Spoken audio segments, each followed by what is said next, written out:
Hare Krishna. So, మనం ఈరోజు 13 అధ్యాయంలో ప్రవేశించబోతున్నాము. ఇప్పటివరకు మనం 12 అధ్యాయాలు మనం కంప్లీట్ చేసుకున్నాము. ఆ 12 అధ్యాయాల్లో మొదటి 6 అధ్యాయాలు మనకి ఆచార్యుల రూపంలో కర్మయోగం గురించి మాట్లాడుకున్నాము. మధ్యలో ఉన్నటువంటి 6 అధ్యాయాలు ఏదైతే 7-12 దాకా ఉందో అది మనం భక్తి యోగం అని చెప్పుకున్నాము.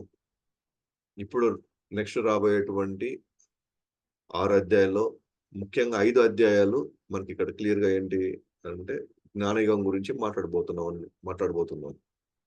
అండ్ చివరి అధ్యాయం 18 అధ్యాయం మాత్రం ఒక సారాంశం అన్నమాట. 17 అధ్యాయాలకు ఒక సారాంశం. మొత్తం భగవద్గీత ఒక సారాంశం మనకి 18 అధ్యాయం వస్తుందండి. సో, అదే ఆహ్, అది మనం చూస్తాం అన్నమాట ఇక్కడ మనకి. సో, ఆల్రెడీ ఇప్పుడు మనకి క్వెషన్ ఏంటంటే భక్తి యోగం హైయెస్ట్ అని చెప్పేసిన తర్వాత, అదే అంతిమం అని తెలిసిన తర్వాత, ఇక మళ్ళీ ఇప్పుడు కృష్ణుడు జ్ఞానయోగం గురించి మాట్లాడాల్సిన అవసరం ఎందుకొచ్చింది?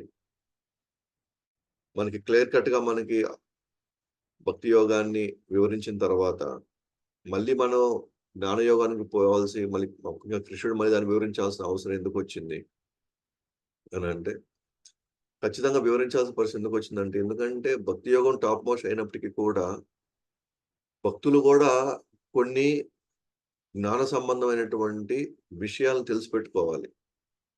ఎందుకనంటే, మనం ఇంకా న న అంటే ఇన్ఫర్మేషన్ ప్రకారంగా భక్తి యోగం హైయెస్ట్ అని తెలుసుకున్నాం మనం. కానీ ప్రాక్టికాలిటీకొచ్చేసరికి, సాధనకొచ్చేసరికి మనకి కొన్ని అంశాలు ముఖ్యంగా మన ప్రకృతి గురించి అంటే శరీర ప్రకృతి, శరీరంలో ఉన్నటువంటి అంశాలు, ఈ అంశాలు అలాగే బాహ్య ప్రకృతి. ఆ అంశాల గురించి మనం క్షుణ్ణంగా తెలిసిపెట్టుకోవాలి. ఆల్రెడీ 2 అధ్యాయాలు చెప్పున్నాడు. 2 అధ్యాయాల్లో కొంతవరకు మనకి సాంఖ్యయోగము, జ్ఞానయోగాన్ని కొంచెం టచ్ చేశారు. కానీ అది కేవలం మనకి ఒక సూత్రప్రాయంగా ప్రాథమిక అంశాలు మాత్రమే మనతో డిస్కస్ చేశారనమాట. కానీ భక్తిలో మన సాధనలో ఎదగాలి అని అనుకున్నప్పుడు, మనం జ్ఞానయోగం సంబంధించినటువంటి అంగాలు మనం ప్రాక్టీస్ చేయాల్సిన అవసరం లేదు. కానీ జ్ఞానయోగం యొక్క అంగాలు మనం ప్రాక్టీస్ చేయకపోయినప్పటికి కూడా, అసలు మనం ఎటువంటి వాతావరణంలో ఉన్నామో, ఒక ఆత్మగా మనం ఎటువంటి వాతావరణంలో ఉన్నామో, ఆ వాతావరణంలో ఏ అంశాలు మనల్ని ఇబ్బంది పెడతాయి, కష్టపెడతాయి, మనకి చాలా ఇబ్బంది పెడతాయి మనల్ని. ఓకే. ఇవన్నీ మనం తెలిసిపెట్టుకోవాలనమాట. ఇది జ్ఞానులకైనా, భక్తులకైనా ఏ ఆధ్యాత్మికమైన ప్రగతిలో ఉన్న అందరికీ ఈ అంశాలు చాలా ఇంపార్టెంట్. సో, జ్ఞానయోగం అనంగానే దయచేసి ఇక్కడ కృష్ణుడు జ్ఞానయోగం సంబంధించిన అంగాలు ఏదైతే ధ్యానము, లేకపోతే ఆహ్, బ్రహ్మన్ సాక్షాత్కారము, వాటి గురించి ఏమి డిస్క్రైబ్ చేయడమాట ఇక్కడ. ఈ ఆధ్యాత్మికంగా ఎదగాలనుకున్న వాళ్ళందరికీ ఇవ్వాల్సినటువంటి ఒక ఇన్ఫర్మేషన్‌ని చాలా లోతైన ఇన్ఫర్మేషన్ ఒకటి ఇయ్యాలనుకుని ట్రై చేస్తున్నాడాయన. అఫ్‌కోర్స్ ఇక్కడ చాలా డీప్‌గా ఏం పోడు కృష్ణుడు. బట్ ఈ మాత్రం జ్ఞానం మనకు ఉందంటే, మనము క్రమంగా దాని నుంచి మనం ఆ జ్ఞానాన్ని ఉపయోగించుకొని, మనం సాధనలో ఎట్లా ముందుకెళ్ళాలి అనే విషయాన్ని కొంతవరకు మనం అవగాహన చేసుకొని, మనం ప్రాక్టీస్ చేయొచ్చనమాట మనం ఇక్కడ. కాబట్టి మనం గమనించుకున్నట్లయితే, ఇది జ్ఞానయోగం యొక్క అంగాల గురించి మాట్లాడబోయేది కాదు. ఇది స్పష్టంగా ఆత్మ యొక్క లక్షణాలు, భగవంతుడి యొక్క లక్షణాలు, లేదా పరమాత్మ యొక్క లక్షణాలు, ఈ ప్రకృతి యొక్క లక్షణాల గురించి మాట్లాడబోతున్నాం అన్నమాట. ఎందుకంటే వీటి గురించి మనం క్షుణ్ణంగా పెట్టుకోకపోతే, మనకి సాధనలో మనకి క్లారిటీ ఉండదన్నమాట. ఉదాహరణకి సపోజ్ మనల్ని ఒక గదిలోకి పంపించారనుకోండి. ఆ గదిలో వివిధ రకాల ద్రవాలున్నాయి. అంటే లిక్విడ్స్ ఉన్నాయి. ఎట్లాగా నీళ్లున్నాయి అక్కడ ఒక డ్రమ్‌లో. ఇంకో డ్రమ్ములో పెయింట్ ఉంది. ఇంకో డ్రమ్ములో ఆహ్, ఫెవికాల్ లాంటి గమ్ ఉంది. ఓకే. ఇట్లా వివిధ రకాల ద్రవాలున్నాయనుకోండి. ఇప్పుడు మనం వచ్చేసి అన్నీ ద్రవాలే కదా! అని చెప్పేసి మనం పోయి నీళ్ళల్లో పెట్టినప్పుడు గాని, లేతే పెయింట్‌లో పెడితే, లేపోతే పోయి ఫెవికాల్ లాంటి ద్రవంలో పెట్టామనుకోండి. మనం అన్నీ ఒకటే గదా! అని అనుకుంటే పొరపాటక్కడ. ఎందుకంటే నీళ్ళ స్వభావం వేరు, పెయింట్ స్వభావం వేరు, అక్కడ ఫెవికాల్ లేదా గమ్ స్వభావం వేరు. ఆ! ఇప్పుడు అన్నీ ఒకటే అనుకుంటే ప్రకృతి అంతా ఒకటేలే అనుకుంటే కుదరదు. ప్రకృతిలో ఏ అంశాలు ఎటువంటి లక్షణాలని అవి చూపిస్తున్నాయి. ఆ లక్షణాలు ఉన్నాయి కాబట్టి, ఆ లక్షణాలన్నీ ఎలా డీల్ జేయాలి మనం? ఉదాహరణకి ఇప్పుడు మనం నీళ్ళలో పెట్టినప్పుడు ఏం లేదు. ఒక గుడ్డ తీసుకుంటే తుడిచేసుకోవచ్చనమాట. నీట్‌గా అయిపోతుంది. డ్రై అయిపోతుంది. అదే ఇప్పుడు పెయింట్‌లో పెట్టామనుకోండి, తీసి మనం ఎంత రుద్దినా గూడా మన ఏదైనా క్లాత్ తీసుకొని ఎంత రుద్దినా లేదా నీళ్లు ఎంత పోసినా గూడా పెయింట్ పోతుందా? పోదు. అప్పుడు దానికేం జేయాలి మనము? కిరోసిన్ లాంటిది తీసుకొని దాన్ని నీట్‌గా మనం కడుక్కుంటే అప్పుడు పోతుందనమాట. అలాగే ఇప్పుడు మనం పెయింట్ లాంటిది తీసుకున్నామనుకోండి, దాని నుంచి బయటపడడానికి ఏదో పెట్రోల్ లాంటిది ఏదో ఒకటి చేయాలేమో దాన్ని కూడా తీయడానికి మొత్తం. అంటే ద్రవాలు చూడడానికి ద్రవం అన్న పదం వాడినప్పుడు జస్ట్ నేను ఏది పడితే అది ఎలా పడితే అట్లా నేను వెళ్లి నా చెయ్యి నేను పెట్టలేను. కానీ నాకు ముందే విషయం తెలుసనుకోండి. దేని స్వభావం ఎలాంటిది, దేని లక్షణం ఎలాంటిదని నాకు తెలిసినప్పుడు నేను పొరపాటున ఒకవేళ దాంట్లో వెళ్ళినా, ఒకవేళ చేయి పెట్టినా గూడా దాని నుంచి నేను ఎట్లా బయటపడాలో నాకు తెలుసనమాట. అలాగే ఇప్పుడు కృష్ణుడు ఏం చేస్తున్నాడనంటే, రెండో అధ్యాయంలో ఏదైతే ఆయన ఇచ్చినటువంటి సాంఖ్యయోగం అయితే ఉందో, అది చాలా సూత్రప్రాయంగా, చాలా ప్రాథమిక విషయాలు మాత్రమే చెప్పాడనమాట. కానీ ఇప్పుడు కృష్ణుడు ఏం చేయబోతున్నాడనంటే, ఆ విషయాలు చాలా కొంచెం సుదీర్ఘంగా దాని గురించి వివరించడానికి ప్రయత్నిస్తున్నాడు. కానీ ఇ ఇంకా అది మనం పోవాలనుకుంటే చాలా శాస్త్రాలున్నాయి. ఇంకా లోతుగా పోవాలనుకుంటే. కానీ కృష్ణుడు ఇక్కడ సారాంశం గురించి మాత్రం ఇయ్యబోతున్నాడు. ఈ విషయాలన్నీ గూడా.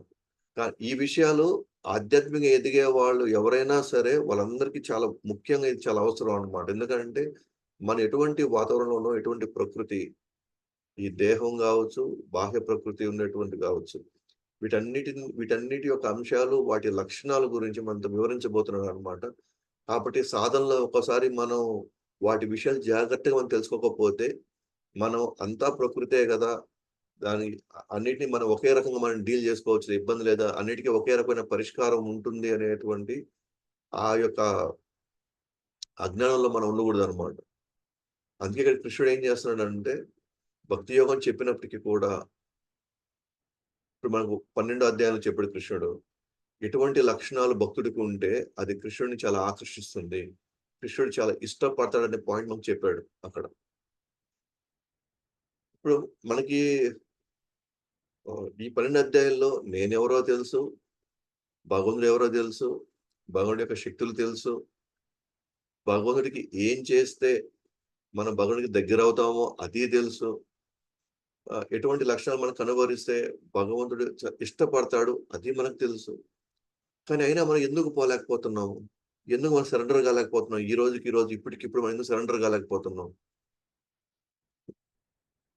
అంటే మనలో నేను దేహంలో ఉన్నప్పటికి కూడా దేహంలో పలు అంశాలు నన్ను ఎందుకో ఆహ్, ఆపుతున్నాయన్నమాట. నన్ను భగవంతుడి దగ్గరికి పోనీయకుండా, భగవంతుడికి శరణాగతి పొందనీయకుండా ఏదో తెలియని కొన్ని అంశాలు నాలో ఆపుతున్నాయన్నమాట.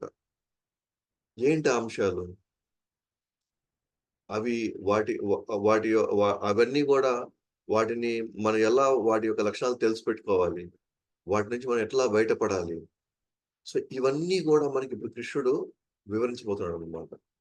సో, ఇప్పటిదాకా మనం విన్నది ఒక ఎత్తయితే, ఇప్పుడు మనం నెక్స్ట్ రాబోయే 5 అధ్యాయాల్లో ముఖ్యంగా ఈ 13, 14, పన్ 15 ఈ 3 అధ్యాయాల్లో మనకి చాలా చాలా కీలకమైనటువంటి విషయాలు మనం చెప్పబోతున్నాడు కృష్ణుడు. ఇది ప్రతి ఒక్కరూ హ్మ్.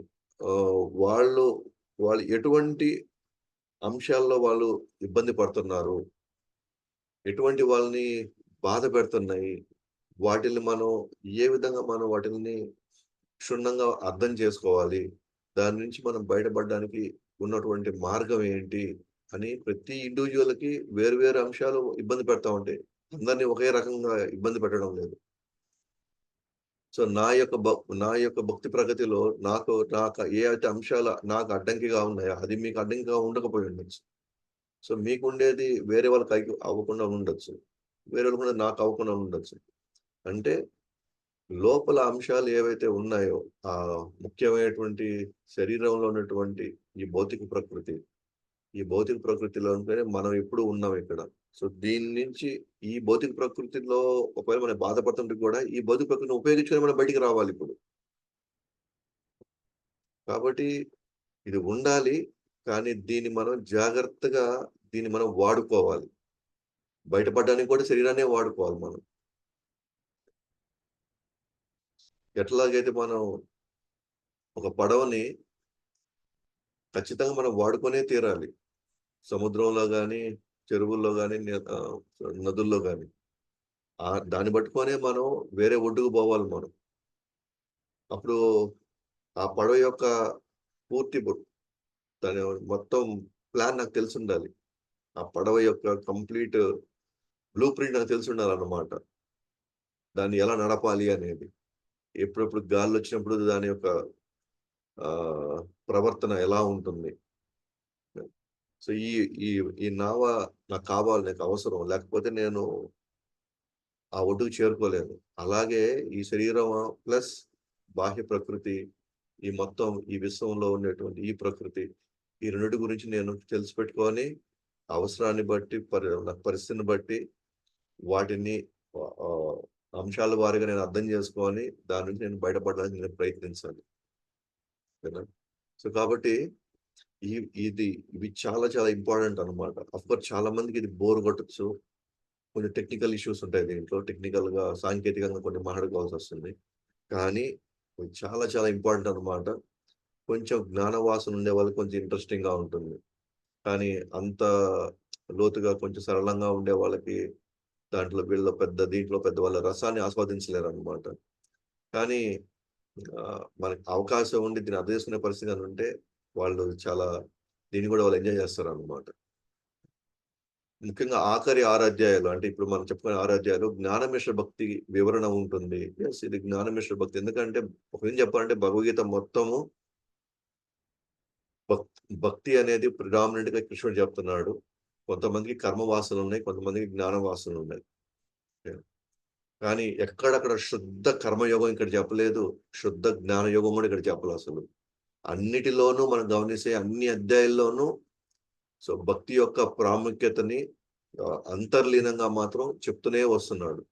అలాగే నేను చెప్పినట్టుగా ఇది జ్ఞానయోగం అంటే జ్ఞానయోగ అంగాల గురించి మనం మాట్లాడుకోబోం ఏమి గూడా ఇక్కడ. ఏ జ్ఞానం ఉంటే మనం భక్తిలో ఎదగడానికి అవసరమవుతుందో, ఓకే. ఆ జ్ఞానం గురించి మాట్లాడబోతున్నాం. భక్తికి ఉపయోగపడే జ్ఞానం అన్నమాట ఇది. భక్తిలో ఎదిగేయడానికి కావాల్సిన జ్ఞానం ఇది. కృష్ణుడిని పొందడానికి కావాల్సినటువంటి జ్ఞానం ఉందన్నమాట ఇది. కాబట్టి ఇది అక్కడ ఉన్నటువంటి శుద్ధ జ్ఞాన యోగం కాదిది. సో, శరీరం, జీవుడు, పరమాత్మ మరియు ప్రకృతి యొక్క వివరణాత్మక జ్ఞానాన్ని కృష్ణుడు పలుకుతాడు. ఇప్పుడు శరీరం గురించి మాట్లాడబోతాడు. ఆత్మ, పరమాత్మ, ప్రకృతి గురించి మనం అనుకోవచ్చు ఆల్రెడీ ఇయన్నీ మనం డిస్కస్ చేసాం. కాదు. ఇక్కడ చాలా లోతైన విషయాల్ని మనం డిస్కస్ చేసుకోబోతాం. కాబట్టి యెస్, ఆల్రెడీ మనం రెండో అధ్యాయంలో, కొంచెం నాలుగో అధ్యాయంలో కొంతవరకు మనం డిస్కస్ చేసాము. కృష్ణుడు దాన్ని ప్రాథమిక అంశాలుగా మాత్రమే చెప్పాడన్నమాట. బట్ ఇప్పుడు మనకి వివరణాత్మకంగా ఉంటుందన్నమాట. సో, మొదటి శ్లోకంలోకి వెళ్ళామనుకోండి ఈరోజు. మొత్తం అర్జునుడి యొక్క 6 ప్రశ్నలు అని అడుగుతున్నాడన్నమాట. అర్జున ఉవాచ ప్రకృతిం పురుషం చైవ క్షేత్రం క్షేత్రజ్ఞమేవ చ ఏతత్ వేదితుమిచ్ఛామి జ్ఞానం జ్ఞేయం చ కేశవ. అర్జున ఉవాచ ప్రకృతిం పురుషం చైవ క్షేత్రం క్షేత్రజ్ఞమేవ చ ఏతద్ వేదితుమిచ్ఛామి జ్ఞానం జ్ఞేయం చ కేశవ. అర్జున ఉవాచ ప్రకృతిం పురుషం చైవ క్షేత్రం క్షేత్రజ్ఞమేవ చ ఏతద్ వేదితుమిచ్ఛామి జ్ఞానం జ్ఞేయం చ కేశవ. అర్జునుడు పలికెను, ఓ కృష్ణ, ప్రకృతి మరియు పురుషుని గురించి, క్షేత్రము మరియు క్షేత్రమును తెలిసిన వాని గురించి, జ్ఞానము మరియు జ్ఞాన విషయము గురించి నేను తెలుసుకొనగోరుచున్నాను. కృష్ణుడు ఇక్కడ 6 ప్రశ్నలు వేస్తున్నాడు. ప్రకృతి అంటే ఏంటి? పురుషుడు అంటే ఎవరు? క్షేత్రం అంటే ఏంటి? క్షేత్రమును తెలిసిన వాని గురించి. క్షేత్రము తెలిసిన వాని గురించి. అంటే అతను క్షేత్రజ్ఞుడు. క్షేత్రముని తెలుసుకున్నవాడు అతను ఏమంటారు? క్షేత్రజ్ఞుడు. అందుకనే క్షేత్రము, క్షేత్రజ్ఞుడు గురించి చెప్పండి అంటున్నాడు. జ్ఞానము మరియు జ్ఞాన విషయము. అంటే జ్ఞాన విషయం అంటే ఆ జ్ఞానం యొక్క లక్ష్యం ఏంటి? జ్ఞానం నేను పొందాను. బట్ జ్ఞానం పొందిన తర్వాత ఆ జ్ఞానంతో నేనేం చేయాలి? దేన్ని తెలుసుకోవాలి నేను? అది జ్ఞాన లక్ష్యం లేదా జ్ఞాన విషయం ఏంటని. దాన్ని ఇక్కడ ఏమంటారంటే జ్ఞానం, జ్ఞేయం. జ్ఞేయం అంటే అంతిమంగా ఈ జ్ఞానం నేను దేనికోసం ఉపయోగించాలి? ఏది పొందాలని నేను ఉపయోగించాలి దీన్ని? లక్ష్యం ఏంటి? హ్మ్. సో, దాన్ని జ్ఞేయం అంటున్నామండి. కాబట్టి ఇక్కడ 6 ప్రశ్నలనమాట అర్జునుడు. సో, భాష్యంలోకెళ్తే భగవంతుడి భక్తికి నా ప్రణామాలు. దాని దయ కారణంగా జ్ఞాన మరియు ఇతర మార్గాల్లో విజయం సాధించగలను. సో, విశ్వనాథ్ చక్రవర్తి ఠాకూర్ ఆచార్యులు భగవుని యొక్క భక్తికి ప్రణామాలు చేస్తున్నారనమాట ఆయన. నా ప్రణామాలు చేస్తున్నాను. ఎందుకంటే దాని దయ కారణంగా నేను జ్ఞానము మరియు ఇతర మార్గాల్లో విజయం సాధించగలను. ఎందుకంటే భక్తి ఉంటేనే జ్ఞాన యోగంలో గావచ్చు, కర్మయోగంలో గావచ్చు, అష్టాంగ యోగంలో గావచ్చు, దేంటనైనా విజయం సాధించగలను. అలాంటి భగవుడి భక్తికి నేను ప్రణామాలు చేస్తా అంటున్నాడు. ఎందుకంటే ఏదో ఒక అంశంలో ఎవ్వరైనా సరే భక్తిని గాని వాళ్ళు ఇనిషియేట్ చేయకపోతే, అంటే భక్తిని వాళ్ళు ఉపయోగించుకోకపోతే, భక్తి అంగాల్ని వాళ్ళు ప్రాక్టీస్ చేయకపోతే, అది 1% అయినా, 2% అయినా ఎక్కడో ఒక అంశంలో వాళ్ళు భక్తిని జోడించాలన్నమాట. అప్పుడే వాళ్ళు విజయం సాధించగలుగుతారు.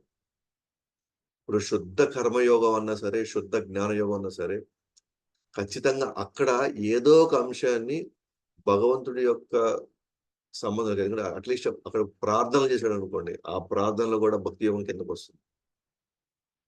కాబట్టి అందుకే ఆ భక్తికి నా ప్రణామాలంటున్నాడు. సో, శుద్ధ జ్ఞానయోగం, శుద్ధ కర్మయోగం అంటే ఆ భక్తి అనేది ఉన్నదని గాదు. భక్తి శాతం ఖచ్చితంగా ఉండి తీరితేనే ఆ శుద్ధ జ్ఞానయోగం గాని, శుద్ధ కర్మయోగం, శుద్ధ ధ్యాన యోగం గాని వాళ్ళు వాళ్ళ యొక్క లక్ష్యాలను చేరుకోగలుగుతారు. లేకపోతే చేరుకోలేరన్నమాట. అదే శుద్ధ భక్తి యోగంలో అసలు ఏమాత్రం జ్ఞాన అంగాలు గాని, కర్మాంగాలు గాని, ధ్యాన అంగాలు, అష్టాంగ యోగ అంగాలు గాని ఉండడానికి లేదు. అలా ఉంటే భక్తి యొక్క లక్ష్యాన్ని చేరుకోలేరు. చూడండి అందుకే ఇక్కడ ఆయన భక్తికి నా ప్రణామాలన్నాడంటే, మిగతా యోగాలు వాళ్ళ లక్ష్యాలు చేరుకోవాలంటే, కొంతమంది బ్రహ్మన్ సాక్షాత్కారం చేరుకోవాలన్నా సరే, పరమాత్మ సాక్షాత్కారం చేరుకోవాలన్నా సరే, ఖచ్చితంగా వాళ్ళు ఎక్కడో ఒక దగ్గర వాళ్ళు భక్తి అంగాలు వాళ్ళు ప్రాక్టీస్ చేయాలి. లేకపోతే వాళ్ళు వాళ్ళ లక్ష్యాలను చేరుకోలేరు. కానీ భక్తిలో శ్యామసుందర రూపాన్ని మనం చూడాలనుకున్నామనుకోండి, ప్రే ప్రేమ స్థితికి చేరుకోవాలనుకున్నామనుకోండి, ఖచ్చితంగా వాళ్ళు జ్ఞానము ప్లస్ కర్మ అన్నీ జీరో అయిపోవాలి. అక్కడెక్కడ కూడా కర్మ వాసనలు, జ్ఞాన వాసనలు అసలు ఉండకూడదనమాట. 0.0001% ఉన్నా సరే, మనం ఆ లక్ష్యాన్ని చేరుకోలేం. అన్యాభిలాషితా శూన్యం జ్ఞాన కర్మాది అనావృతం. అనుకూల్యేన కృష్ణానుశీలనం భక్తివృత్తం. జ్ఞాన కర్మ అనావృతం. అది శూన్యం లేదు. అనావృతం ఎందుకు? మన జ్ఞానం సంబంధించిన కృష్ణ సంబంధ జ్ఞానం కావాలి మనకు. కృష్ణ సంబంధ కర్మలు చేయాలి. కాబట్టి కానీ జ్ఞాన అంగాలు మనకు అవసరం లేదు. కర్మ అంగాలు వాటి వాటి ప్రాక్టీసెస్ మనకు అవసరం లే.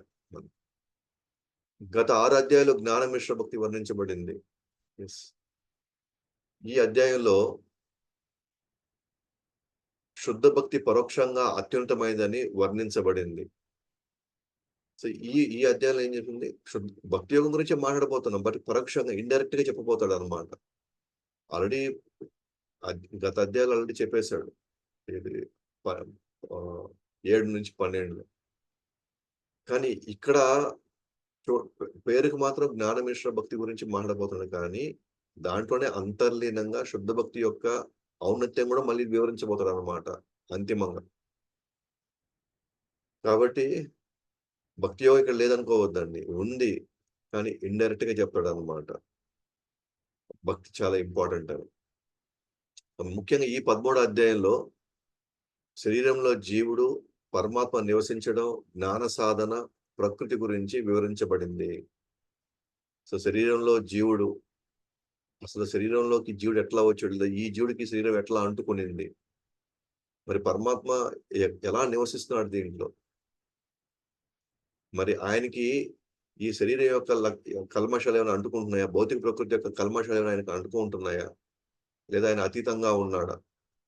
అలాగే జ్ఞాన సాధన. నా జ్ఞానం పొందాలంటే ఎటువంటి లక్షణాలు నేను పొందుపరుచుకోవాలి? అలాగే ఈ ప్రకృతి ఆల్రెడీ 2 రకాలు. శరీరంలో ఉండే ప్రకృతి ఒకటి. శరీరం అనేది ఒక ప్రకృతి. అది కాకుండా మళ్ళీ బాహ్య ప్రకృతి.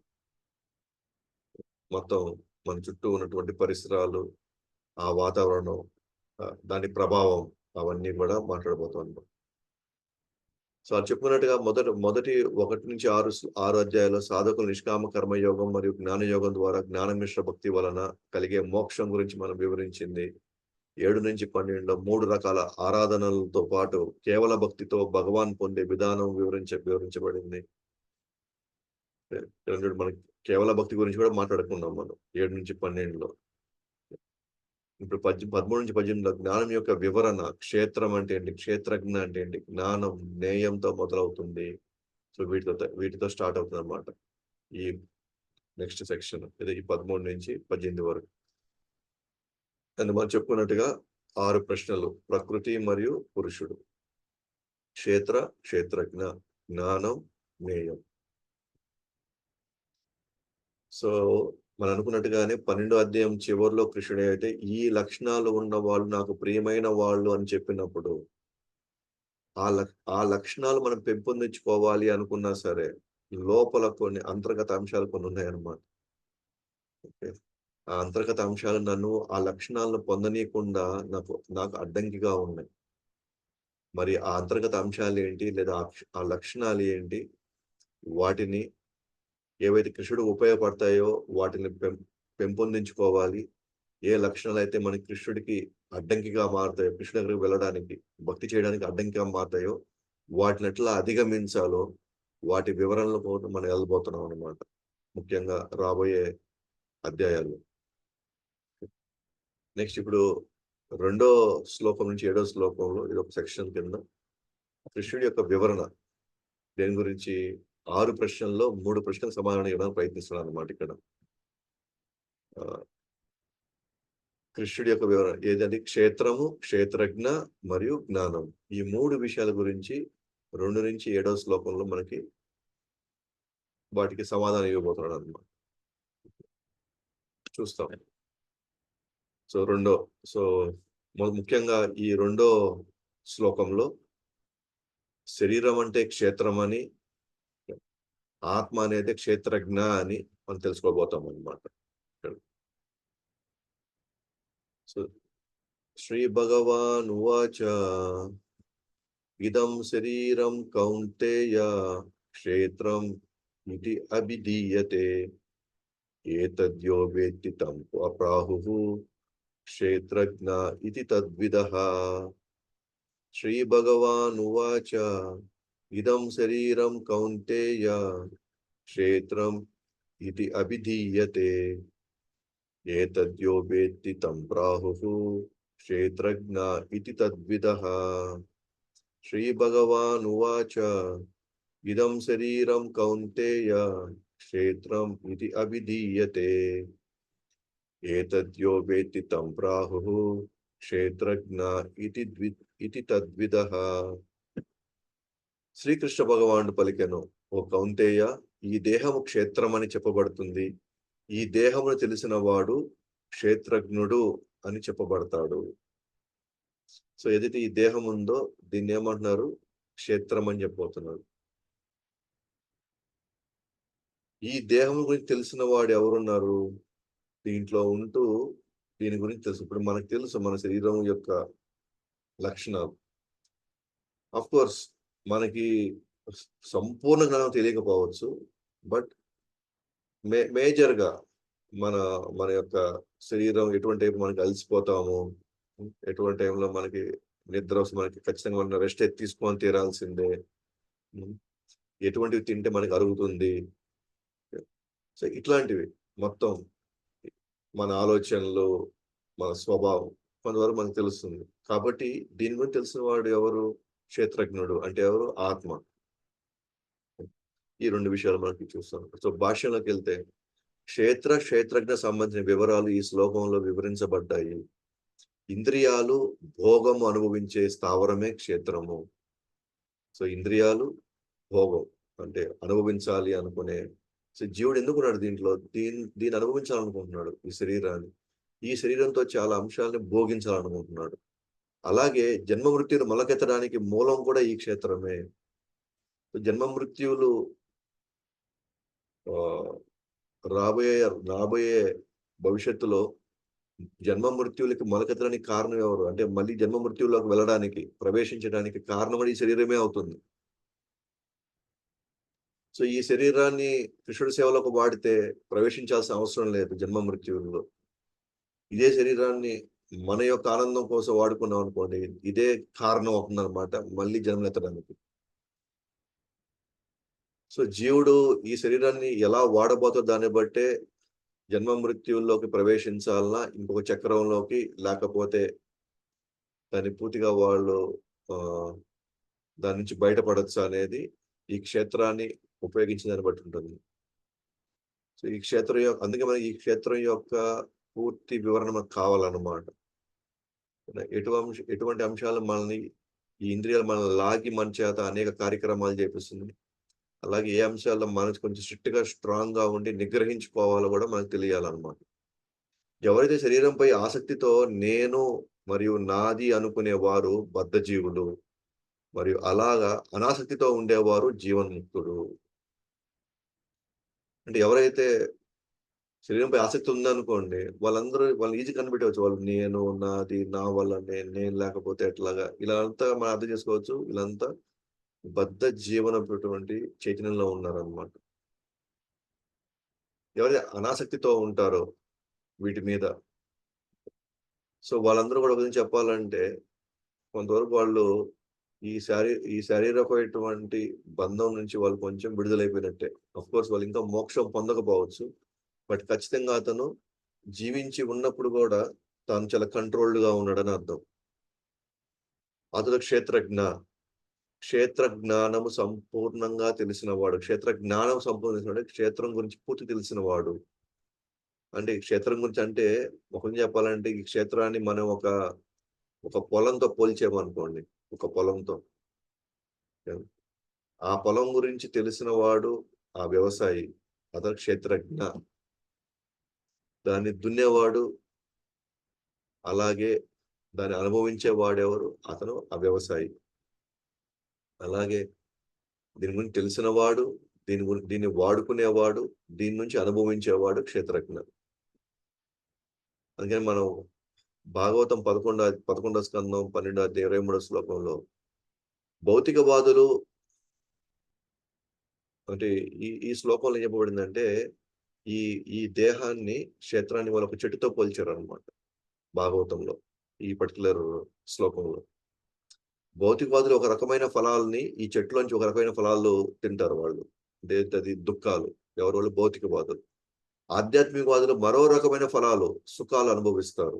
కానీ గురువుల నుండి జ్ఞానం పొందిన వారు ఈ చెట్టు ఆ భగవంతుని శక్తుల్లో భాగంగా మరియు అనేక రకాలుగా రూపుదిద్దుకుంటాయి అని తెలుసుకున్నవాడు వేద గ్రంథాలను అర్థం చేసుకుంటాడు.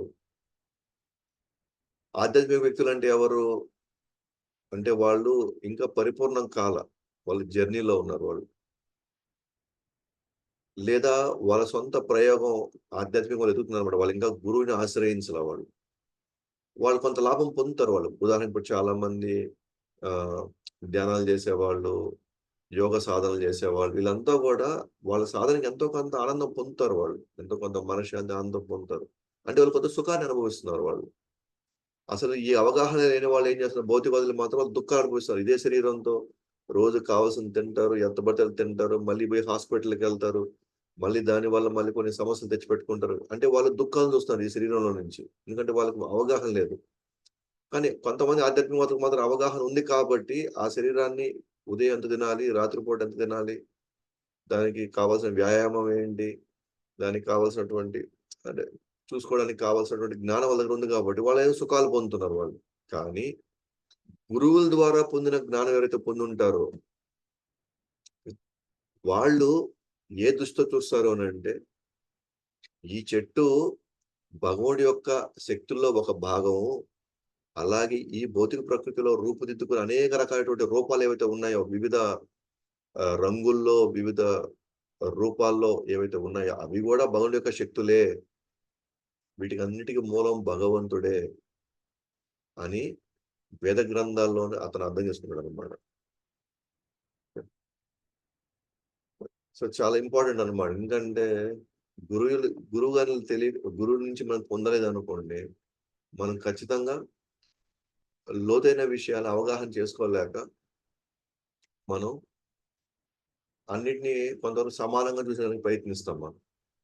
సో, గురువు దగ్గర నుంచి నేర్చుకున్న ద్వారా వచ్చినటువంటి జ్ఞానంతో మనం ఏం చేయొచ్చంటే, అప్పుడే వాళ్ళు డిస్క్రిమినేట్ చేయగలుగుతారు. ఎవరిని, దేన్ని, ఎంత వరకు మనం చేయాలి. సో దట్ నా సాధన, నా జీవితం ఇంకా ప్రగతిలోకెళ్ళాలి అని. కాబట్టి కేవలం ఈ శరీరాన్ని మాత్రమే ఆలోచించాడు.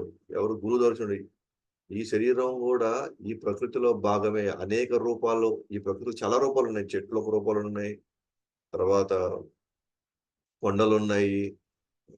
తర్వాత ఎన్నో కోనలున్నాయి. ఇయన్నీ ఎలాగైతే రూపాలున్నాయో, అలాగే ఈ శరీరం గూడా దాని నుంచి తయారు చేయబడిన ఇంకొక రూపమే ఇది గూడా అని అలాంటి అవగాహనతో వస్తాడనమాట. ఇప్పుడు ఆ జ్ఞానం లేని వాళ్ళు ఏమనుకుంటారు? ఈ శరీరం వేరు, ఈ ప్రకృతి వేరు అనుకుంటుంటారు.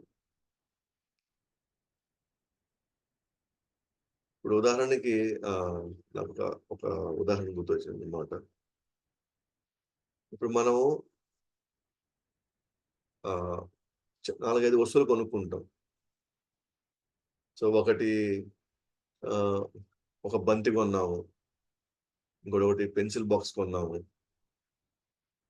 ఇంకోటొచ్చేసి ఒక షర్టు లేదా ఒక చీర కొన్నాము. ఇప్పుడు పిల్లలుగా ఉన్న వాళ్ళకి బాల్ ఒక ఎక్సైట్‌మెంట్ ఇస్తుంది.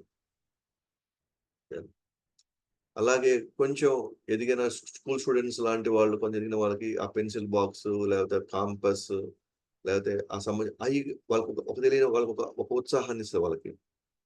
అలాగే ఇప్పుడు షర్టు లేకపోతే చీరలు ఇట్లాంటివి పెద్దవాళ్ళకి ఒక ఎక్సైట్‌మెంట్ ఇస్తది.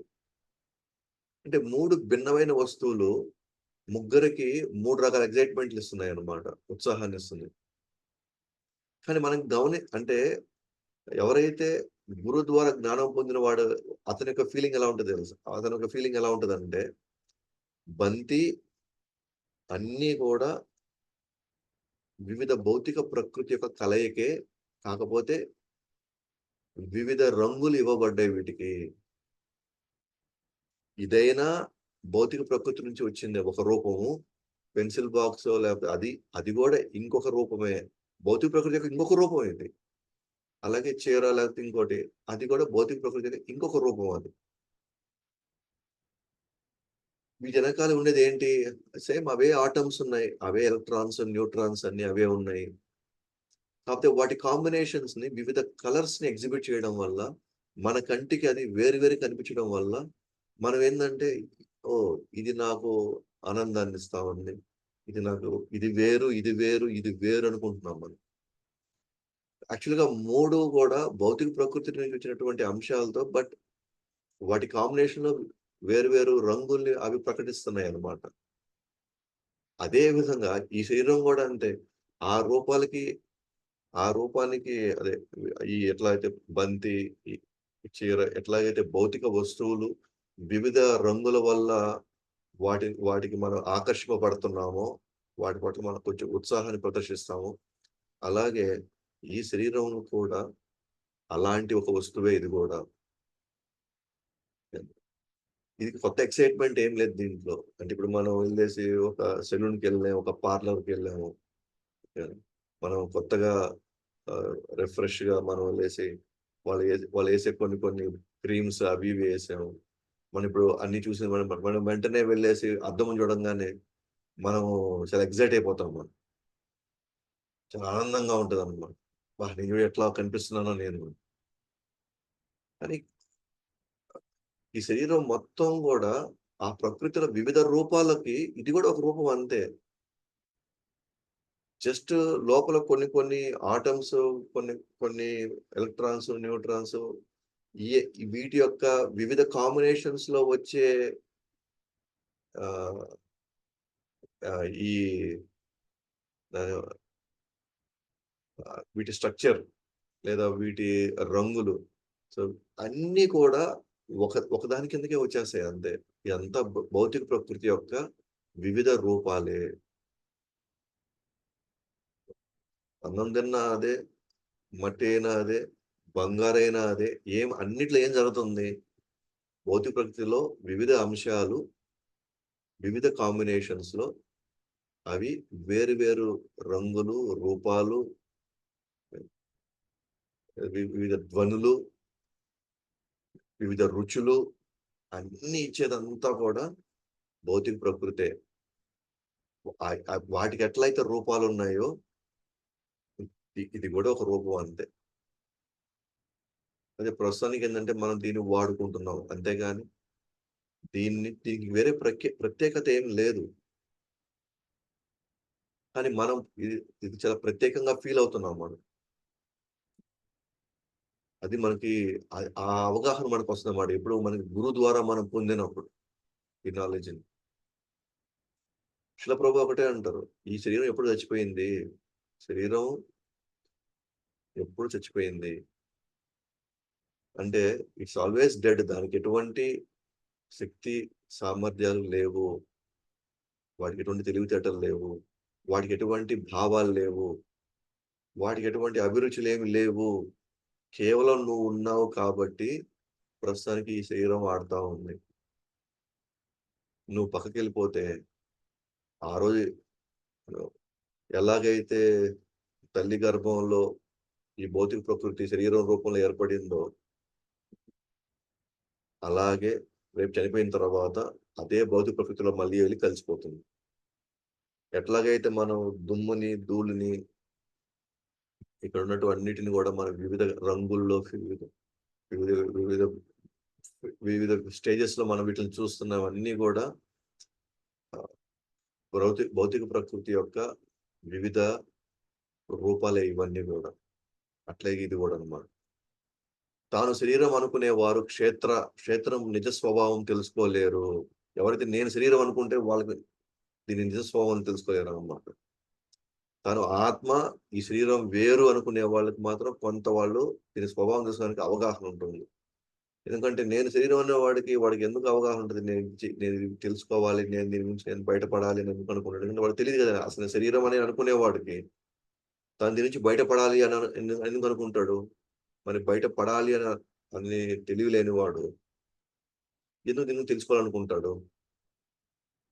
ఆ చెట్టు అనేక రకాలుగా రూపుదిద్దుకుంటాయి. నరకం, స్వర్గం, మోక్షం అట్లా. నేను చెప్పాను కదా మనం. భౌతిక ప్రకృతిలో ఎలాగైతే వివిధ రూపాలు, వివిధ రంగులు ఎట్లాగైతే ఉంటాయో, అదే భౌతిక ప్రకృతి ఏం చేయబోతుంది? చెట్టులో అనేక రకాలుగా రూపుదిద్దుకుంటాయి. ఈయన ఏం చేసాడు? చెట్టుని ఒక విశ్వం కింద తీసుకున్నాడు. ఎగ్జాంపుల్.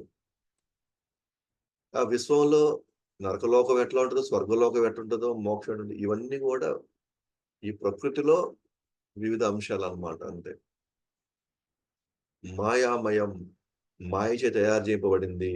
భగవంతుడి మాయాశక్తి నుండి ఉత్పన్నమైనది. సో, ఈ చెట్టు ఆయన నుంచి ఉత్పన్నమైంది మాయాశక్తితో.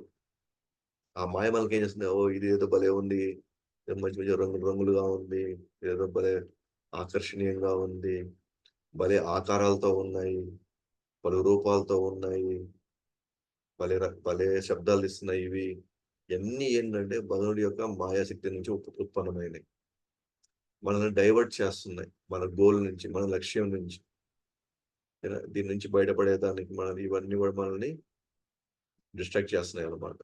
తద్విదః, తద్విదః అంటే క్షేత్రజ్ఞ అర్థం తెలిసినవాడు. రెండిటి గురించి తెలుసుకున్నవాడు. తనేమంటారు? తద్విదః. శరీరమే భోగానికి గాని, ముక్తికి గాని కారణమవుతుంది. శరీరమే అన్నిటికి కారణం. భోగించాలనుకుంటే భోగించుకొని మళ్ళీ మళ్ళీ భోగానికి ఆ చక్రంలో ఇరుక్కుంటాం మళ్ళీ. ముక్తి పొందాలనుకున్నా గూడా ఈ శరీరమే కారణం అవుతుంది. ఇదే శరీరం ఉపయోగించుకొని మనం ముక్తి గూడా పొందొచ్చు. అన్నిటికి ఇదే కారణం అవుతుందండి.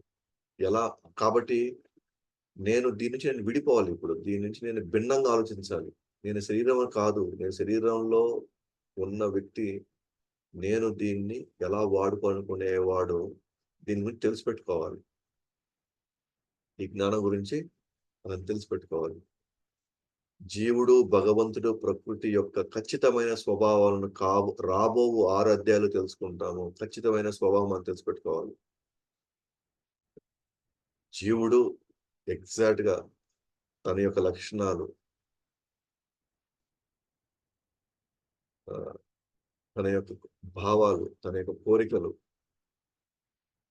తన యొక్క శక్తులు ఇవన్నీ తెలిసిపెట్టుకోవాలి జీవుడి గురించి. అలాగే భగవంతుడి యొక్క స్వభావం, లక్షణాలు, శక్తులు అన్నీ తెలిసిపెట్టుకోవాలి.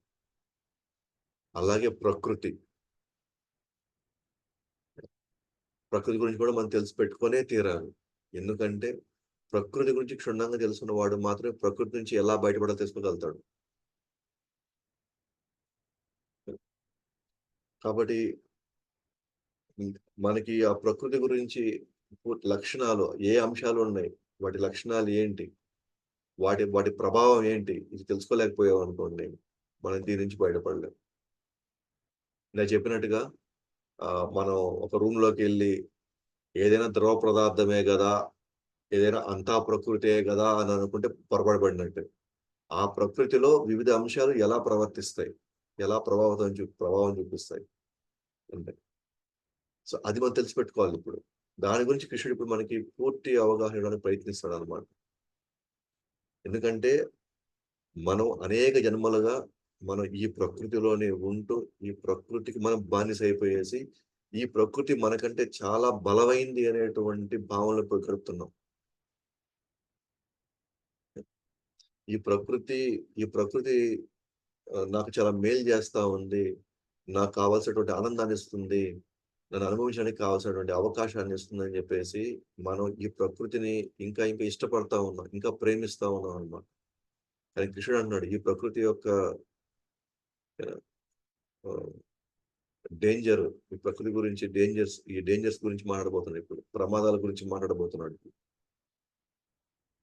ఈ ప్రకృతి యొక్క మాయ గురించి మాట్లాడబోతున్నాడు. వాటి ప్రభావాల గురించి మనతో మాట్లాడబోతున్నాడన్నమాట. అది తెలుసుకున్న వాడు మాత్రమే దేనితో ఎలా డీల్ చేయాలో తెలుసుకొని, మనం చక్కగా ఇదే శరీరం నుంచి మనం బయటపడతామన్నమాట. భగవంతుడి అత్యున్నత స్థానము మరియు జీవుడి యొక్క అధమ స్థానం ఎప్పటికీ ఆధారపడాల్సిందే. అర్థం చేసుకో ఇప్పుడు ఎందుకు ఈ ఈ ఈ ఈ లైన్‌లో భగవంతుడి యొక్క అత్యున్నత స్థానము, జీవుడి యొక్క అధమ స్థానం ఎప్పటికి ఆధారపడాల్సిందే అంటే, జీవుడు ఎప్పుడు ఆధారపడాల్సిందే భగవంతుడి మీద. ఎందుకు ఆహ్, ప్రభుపాదుల వారు ఈ లైన్ మనకు పెట్టాడు అనంటే, చాలా మంది అనుకుంటారు జీవుడు, భగవంతుడు ఒకటే. ఆత్మ, పరమాత్మ ఒకటే. ఇప్పుడు నేను ఆత్మలో ఉన్నాను. కానీ నేను ఎప్పుడైనా సరే ఆధ్యాత్మికంగా పరిపూర్ణ స్థితికెళ్ళినప్పుడు నేను గూడా పరమాత్మ అయిపోతాను అని ఇప్పుడున్నటువంటి వాతావరణంలో చాలా సంస్థలు ఇదే చెప్తున్నాయన్నమాట. నువ్వు ధ్యానం జెయ్యి. నువ్వు ఈ నియమాలు పాటించు. నువ్వు ఈ విధంగా చేసుకుంటే నువ్వు గూడా ఒకరోజు పరమాత్మ అయిపోతావు. కానీ ఇక్కడ క్లియర్ చేసుకోవాల్సింది ఒకటే అన్నమాట. భగవంతుడి యొక్క ఎప్పటికీ ఆయన అత్యున్నత స్థానమే. జీవుడిది ఎప్పుడు అధమ స్థానమే. అండ్ జీవుడు ఎప్పటికీ ఆధారపడాల్సిందే భగవంతుడు. ఆ విషయాన్ని మనం చెప్పాలి. ఈ ఏ జ్ఞానం ఇప్పటి వరకు తెలుసుకున్నామో అది భక్తికి దారితీస్తుంది. ఇప్పుడు మనం మాట్లాడబోయే ఈ జ్ఞానం గూడా భక్తికి దారి తీయాలది. భక్తికి దారి తీయాలి కాబట్టి కృష్ణుడు మనకిది వివరిస్తున్నాడు. లేకపోతే ఈ అంశం గురించి ఆయన మాట్లాడాల్సిన అవసరం లేదు. మనకి బ్రహ్మ సాక్షాత్కారం వైపో, లేతే పరమ సాక్షాత్కారం వైపో దారి తీసే పనైతే అయి వద్దు మనకి. ఆ జ్ఞానం మనకొద్దు. కాబట్టి ఏ జ్ఞానం మనకు అవసరం, మన సాధనకి ఉపయోగపడుతుంది. మనం జాగ్రత్త పడడానికి ఉపయోగపడుతుంది. ఎటువంటి అంశాలని మనం పొందుపరుచుకోవాలి, ఎటువంటి అంశాలని మనం దూరం పెట్టాలి అనే విషయం మనం తెలిసిపెట్టుకోవాలి. దానికి ఎందుకు అయన్నీ మనం తెలిసిపెట్టుకోవాలి? ఎందుకంటే ఎదగాలి మనం భక్తిలో. జీవుడికి శరీరంతో సంబంధం గల కారణం ఏమిటి? శరీరం నుండి విడుదలయ్యే విధానాలు భగవంతుడు వివరిస్తాడు. అసలు నేను ఒక ఆధ్యాత్మిక కణం కింద అంటే ఒక ఒక ఆత్మగా అసలు ఫస్ట్ నాకు ఈ శరీరంతో సంబంధం ఎందుకు ఏర్పడింది? ఏంటి కారణం? అంటే నేను ఒక ఆయిల్ లాంటి ఒక వ్యక్తిని, నీటి లాంటి ఈ శరీరంలో ఎట్లా నేను పోయి కలిసాను ఎళ్లి? అసలు నేను దీంట్లో ఈ నెలలో ఎట్ట పడ్డాను నేను? నేను ఎందుకు ఈ మాట అంటున్నానంటే, ఆయిల్‌ని మనం నీళ్ళలో పోసామనుకోండి, ఎంత ఏసినా, ఎంత తిప్పినా సరే ఆయిల్ నీరు వేరైపోతది. అయినా గూడా అసలు నేను ఈ నీళ్ళలో ఎట్ట పడ్డాను నేను? అలాగే అసలు నేను ఈ శరీరంలోకి అసలు ఈ భౌతిక ప్రకృతిలోకి ఇంత బలంగా నేను వాటి ప్రభావాల వల్ల ఆహ్, ఈ స్థాయిలో నేను ఇబ్బంది పడడం అసలు ఏంటి? కారణం ఏంటి అసలు? కాబట్టి అలాగే జరిగిపోయింది. ఇప్పుడు ఈ శరీరం నుంచి ఎట్లా నువ్వు బయటపడాలి? ఆ విడుదలయ్యే విధానాలే కృష్ణుడు ఇప్పుడు మనకు వివరించబోతున్నాడన్నమాట. ముఖ్యంగా 15 శ్లోకంలో. సారీ 15 అధ్యాయంలో. ఆ తర్వాత మనకి 18 ఫైనల్‌గా. సో, ఈ అధ్యాయంలో జీవుడు శరీరానికి అతీతుడైనప్పటికీ, శరీర సంబంధాల్లోకి ఎలా వస్తాడో కూడా వివరించబడింది. జీవుడు శరీరానికి అతీతుడైన వాడే, ఆయన శరీర సంబంధాలకి ఎలా వస్తాడో కూడా వివరిస్తాడన్నమాట. అసలు సంబంధానికి కారణం ఎందుకొచ్చింది? అసలు దీంట్లోకి ఎందుకొచ్చాడు? ఎలా వచ్చాడసలు? ఈ ఈ సంబంధంలోకి ఎందుకొచ్చాడు? ఎలా వచ్చాడు? మరి ఎలా బయటపడాలి ఈ ప్రకృతి నుంచి? ఎందుకంటే ఈరోజు నా స్థితి ఎలా ఉంది అనంటే, దాని ప్రభావంతో నేను చాలా శక్తిహీనుడుగా నాకనిపిస్తా ఉంది. హ్మ్. నేను వాటి ప్రభావంతో నేను భగవంతుడి యొక్క ఆలోచనల నుంచి నేను దూరమైపోతున్నాను. సో, కాబట్టి దీని నుంచి నేను బయటపడాలి అనంటే, దీంట్లో ప్రమాదకరమైన అంశాలు ఏంటి? వాడిని అధిగమించాలంటే ఏం చేయాలా? ఎవరి మీద నేను ఆధారపడాలి? ఎటువంటి సాధన నేను చేయాలి? సో, ఇవన్నీ గూడా మనకి వివరించబడుతుందన్నమాట. కాబట్టి ఆ విధంగా మనం గమనిస్తే గనక, మనం ఈరోజు ఈ 2 శ్లోకాలు మనం చెప్పుకోగలిగాము. సో, ఆల్మోస్ట్ టైం గూడా అయిపోయింది కాబట్టి, సో, మిగిలినవి సో, రేపు గూడా మనం క్లాస్ తీసుకుంటాము. సో, రేపు కూడా మనం ఇంకొంచెం నెక్స్ట్ శ్లోకాస్‌లోకెళ్తాం. శీల ప్రభుపాద్ కీ జై. అనంత కోటి వైష్ణవ వృంద కీ జై. భగవద్వాణి శ్రీమద్ భగవద్గీత కీ జై.